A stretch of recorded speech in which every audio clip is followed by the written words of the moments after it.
क्या आप जानते हैं, महाभारत के युद्ध के समय में एक ऐसा योद्धा था जो सिर्फ 3 बाणों से ही पूरे महाभारत का युद्ध समाप्त कर सकता था। वह महान योद्धा ना तो अर्जुन था, पितामह भीष्म, ना ही अंगराज कर्ण।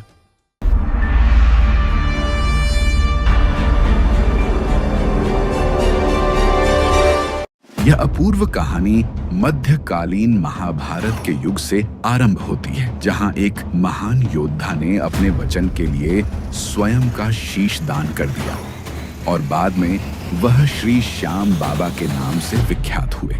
यह वीर बालक पहले बर्बरीक के नाम से जाना जाता था। वह असाधारण बलशाली गदाधारी भीम के पुत्र घटोत्कच और दैत्य मूर की पुत्री मोरवी के पुत्र थे।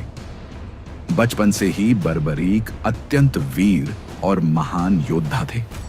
उन्होंने युद्ध कला का ज्ञान अपनी माता और स्वयं श्री कृष्ण से प्राप्त किया।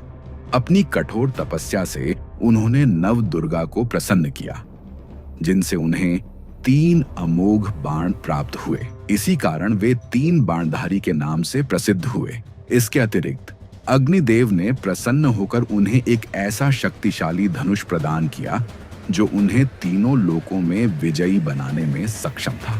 जब बर्बरीक को कौरवों और पांडवों के मध्य महाभारत का युद्ध अपरिहार्य होने का समाचार मिला, तो उनकी भी युद्ध में सम्मिलित होने की तीव्र इच्छा जागी। अपनी माता से आशीर्वाद लेने जाने पर उन्होंने एक महत्वपूर्ण वचन दिया कि वे युद्ध में सदैव हारे हुए पक्ष का साथ देंगे। अपने इस वचन को निभाने के लिए बर्बरीक अपने घोड़े पर सवार होकर अपने 3 बाण और धनुष के साथ कुरुक्षेत्र की रणभूमि की ओर चल पड़े।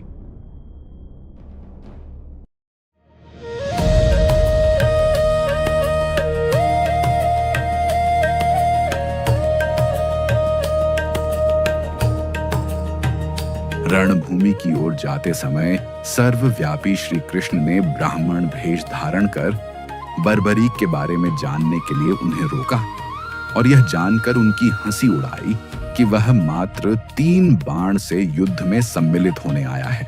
ऐसा सुनकर बर्बरीक ने उत्तर दिया कि मात्र 1 बाण शत्रु सेना को परास्त करने के लिए पर्याप्त है और ऐसा करने के बाद बाण वापस टूनीर में ही आएगा। यदि तीनों बाणों को प्रयोग में लिया गया तो पूरे ब्रह्मांड का विनाश हो जाएगा। यह जानकर भगवान कृष्ण ने उन्हें चुनौती दी कि इस वृक्ष के सभी पत्तों को वेध कर दिखलाओ। वे दोनों पीपल के वृक्ष के नीचे खड़े थे।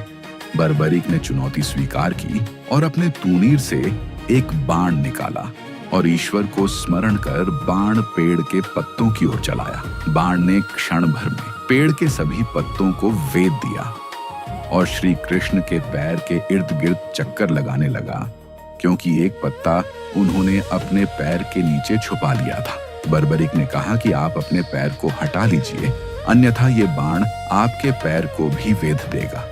तब ब्राह्मण रूपी श्री कृष्ण ने बर्बरीक से दान की अभिलाषा व्यक्त की। वीर बर्बरीक ने तत्काल उन्हें वचन दिया और दान मांगने को कहा। ब्राह्मण ने उनसे उनके शीश का दान मांगा।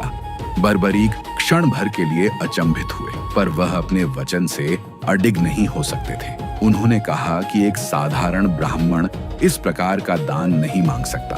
अतः उन्होंने ब्राह्मण से अपने वास्तविक स्वरूप को प्रकट करने की प्रार्थना की। ब्राह्मण रूपी श्री कृष्ण अपने रूप में आ गए। श्री कृष्ण ने बर्बरीक को शीश दान मांगने का कारण समझाया।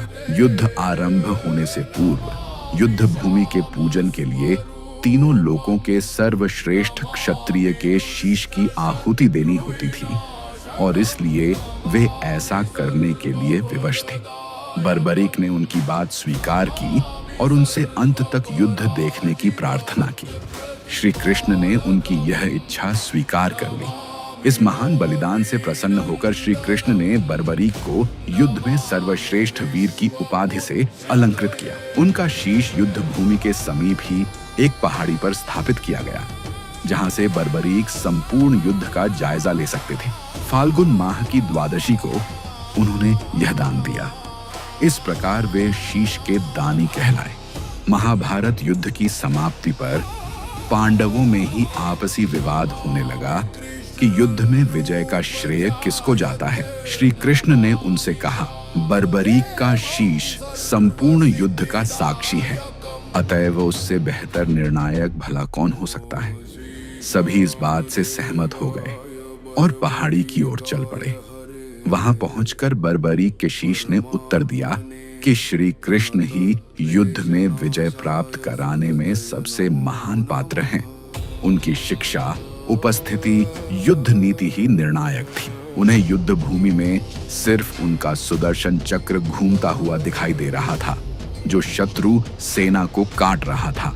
महाकाली कृष्ण के आदेश पर शत्रु सेना के रक्त से भरे प्यालों का सेवन कर रही थी। श्री कृष्ण वीर बर्बरीक के महान बलिदान से काफी प्रसन्न हुए और वरदान दिया कि कलयुग में तुम श्याम नाम से जाने जाओगे, क्योंकि उस युग में हारे हुए का साथ देने वाला ही श्याम नाम धारण करने में समर्थ है।